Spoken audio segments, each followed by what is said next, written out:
सचमुच आपको लगता है ना कि जातियों से फायदा नहीं होता, भारत बंटता है बेझिझक? तो ये राजनेताओं को समझ क्यों नहीं आता? अब इनकी पर्चियां क्यों नहीं खोल देते?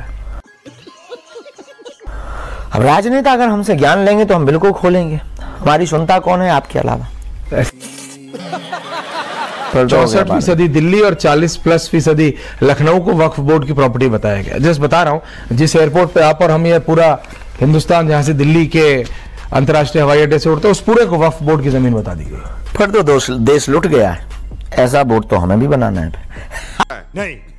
तो दोस्तों, शुरू के क्लिप देखकर आप समझ गए होंगे कि आज का वीडियो कैसा होने वाला है, और ये वीडियो मैं अभी आपको पूरा दिखाने वाला हूं। उससे पहले मैं आपको ये बता दूं, आज के इस वीडियो में ना धीरेंद्र शास्त्री की ना इस पत्रकार ने बैंड बजा के रख दी है। बात ही बात में इसने एक्सपोज कर दिया है, मतलब हंसने लगे और जलील भी कर दिया साथ में।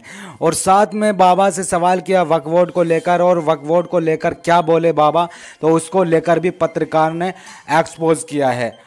आखिर कैसे एक्सपोज किया है और कैसे बैंड बजाई है, तो ये सब जानने के लिए आपको वीडियो के लास्ट तक आपको बने रहना है। तो चलिए ज़्यादा टाइम ना लेते हुए करते हैं वीडियो को स्टार्ट। पिक्चर चालू करो बे। हमारा उद्देश्य कोई पॉलिटिकली नहीं है, हमारा उद्देश्य कोई राजनीतिक नहीं है। हमारा उद्देश्य और फंडा एकदम फिक्स है। हमें सनातनी हिंदुओं को एक करना है, और कोई हमको किसी भी पार्टी से जोड़ सकता है, ये उसकी विचारधारा है। पर हम किसी भी पार्टी के लिए नहीं कर रहे, ना हमें पार्टीवाद से मतलब है, अपनी खुद की पार्टी है। झूठ बोल रहा है। इसीलिए हम कर रहे हैं। सचमुच आपको लगता है ना कि जातियों से फायदा नहीं होता, भारत बंटता है बेझिझक? तो ये राजनेताओं को समझ क्यों नहीं आता? अब इनकी पर्चियां क्यों नहीं खोल देते? अब राजनेता अगर हमसे ज्ञान लेंगे तो हम बिल्कुल खोलेंगे। हमारी सुनता कौन है आपके अलावा?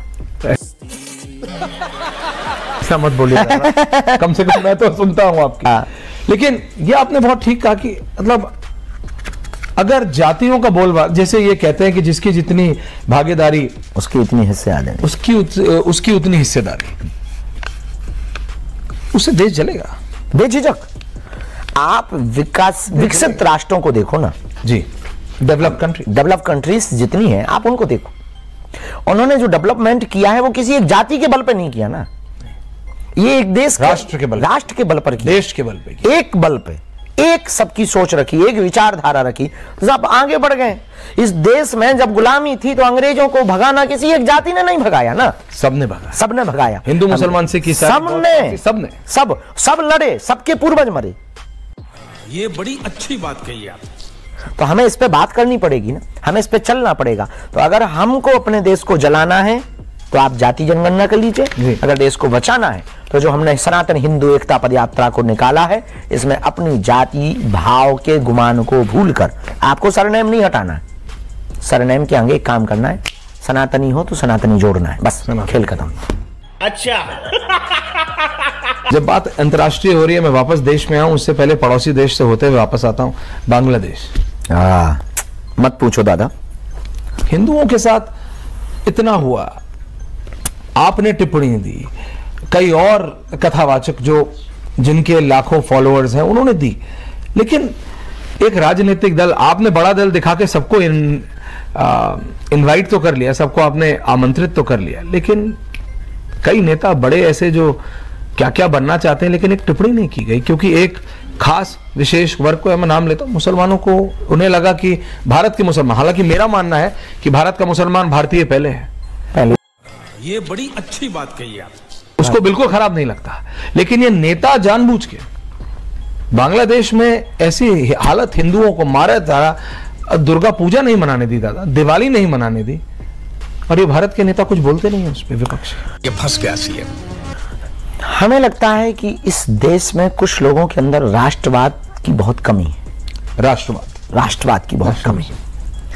आपकी नजर में जब तक सत्ता महत्वपूर्ण रहेगी, गद्दी हथियाना और पाना यानी कहने प्रकार महत्वपूर्ण रहेगा, तब तक आप वही बोलेंगे जो आपके वोटरों को लुभा सके जी।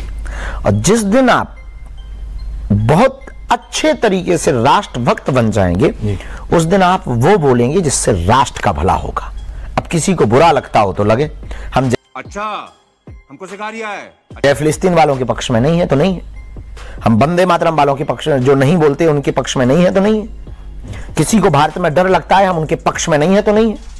सीधा सा कॉन्सेप्ट है कि अगर आप सनातन के खिलाफ हैं, मानवता के खिलाफ हैं, तो अब आप कोई भी हो, एनी हाउ, तो हम आपके खिलाफ हैं। 100 की सीधी बात। कुछ लोगों को सेक्युलरिज्म का कीड़ा काट चुका है। क्लैरिटी है। जली ना, तेरी भी जली ना। अचानक वक्फ बोर्ड की बहुत बात होती रही। 9.5 लाख एकड़, 9.5 लाख एकड़। एक बार तो जब पहली बार मुझे पता लगा तो इमेजिन करने की कोशिश की कि 1-2 जिले नहीं, 7-8-10 जिले की जमीन 9.5 लाख एकड़ एक बोर्ड के पास है। और हमारा कोई बोर्ड नहीं है, सनातन कोई बोर्ड नहीं बना अभी तक। तो हमारे जो या तो वक्फ बोर्ड को कैंसिल करें या फिर सनातन बोर्ड बना दें। नहीं। तो दोस्तों देख रहे हो वीडियो में आप, इन बाबा को वक्फ बोर्ड से इतनी जलन है, इतनी जलन है। इनका यह कहना है कि या तो वक्फ बोर्ड को कैंसिल करो या फिर हमारा सनातन बोर्ड भी बना दें। आगे क्या कहा वीडियो में देखिए जरा। 100 की सीधी बात है। इसलिए कि अगर आप हैं तो इसी देश में तो हम भी रहते हैं। इधर आप कहते हो कि सभी धर्मों को बराबर स्वतंत्रता है अपने अपने धर्म का प्रचार करने की, तो वो तो अपने 9.5 लाख एकड़ में अपने धर्म का प्रचार कर लेंगे। हम कहां करेंगे? एक छोटे से मंदिर के लिए हमें 500 साल लड़ाई लड़नी पड़ी। लड़नी तो पड़े, लेकिन जीत हुई आगे। जीत सत्य की हुई, लेकिन कल के दिन हम कहा करेंगे? तो या तो इनका कैंसिल करिए या आप हमारा बना दीजिए। झंझट। तुम्हारे जैसे लोग इस देश के लिए श्राप है। वैसे आपको ये पता है नहीं पता, जिस एयरपोर्ट पे आप खड़े थे उस पे भी, उसको भी वक्फ बोर्ड की प्रॉपर्टी बताया गया है। भारत की संसद को वक्फ बोर्ड की प्रॉपर्टी बताया गया है। 64% दिल्ली और 40+% लखनऊ को वक्फ बोर्ड की प्रॉपर्टी बताया गया। जस्ट बता रहा हूँ, जिस एयरपोर्ट पे आप और हम, ये पूरा हिंदुस्तान जहां से दिल्ली के अंतर्राष्ट्रीय हवाई अड्डे से उड़ते, उस पूरे को वक्फ बोर्ड की जमीन बता दी गई। फिर तो देश लुट गया है। ऐसा बोर्ड तो हमें भी बनाना है। नहीं, नहीं, नहीं। ऐसी बात मत बोलिए। आप तो बोर्ड एकता के लिए बना रहे हैं, आप थोड़ी प्रॉपर्टी इकट्ठा करने के लिए। गजब ही है फिर तो, हद हो गई भाई। संसद के ऊपर, संसद के ऊपर की संसद वक्फ बोर्ड की जमीन पे बनी है, और क्या बचा है? गजब है। फिर तो अब देश बचे ही नहीं, फिर तो उन्हीं का हो गया है। जब संसद उनकी हो गई तो सांसद उनके हो गए। संसद में बैठने वाले लोग उनके होंगे। ये मूर्खता है, इस पर संशोधन बहुत जरूरी है और बहुत बारीकी के साथ संशोधन होना चाहिए। और सनातन बोर्ड को भी एक महत्व दिया जाना चाहिए, वो भी जल्दी दिया जाना चाहिए। बातों तो दोस्तों अभी तक आपने देखा वक्फ बोर्ड के लिए बाबा बोल रहे थे, और अब क्या बोलने वाले हैं आपको हिला देने वाली बात है। तो इस वीडियो को लास्ट तक आपको देख लेना। जाएंगे कहां? भारत के हिंदुओं को अगर गैर हिंदू कोई यहां की सत्ता पर बैठ जाए, और याद रखना भारत के लोगों, हमारी बातें बहुत कड़वी है, चुभती भी हैं, पर हम बहुत तर्क के साथ विचार करते हैं कि कल के दिन गैर सनातनी अगर सत्ता पर बैठ जाएगा, या कोई ऐसा आदमी बैठ जाएगा जो हिंदुओं को पसंद ना करता हो, और उसने कह दिया कि हिंदुओं देश निकाला करो, तुम जाओगे कहां? तुम्हारे जैसे लोग इस देश के लिए श्राप है। बांग्लादेश तो एक घड़ी भारत आ जाएगा, पर भारत कहां जाएगा? हिमालय जाएगा या समुद्र में डूबेगा?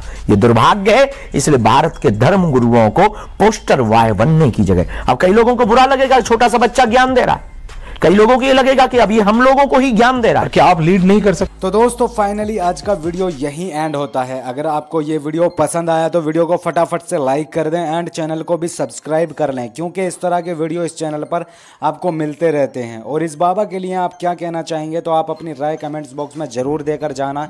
तो चलिए मिलते हैं नेक्स्ट वीडियो में, तब तक के लिए टाटा बाय बाय।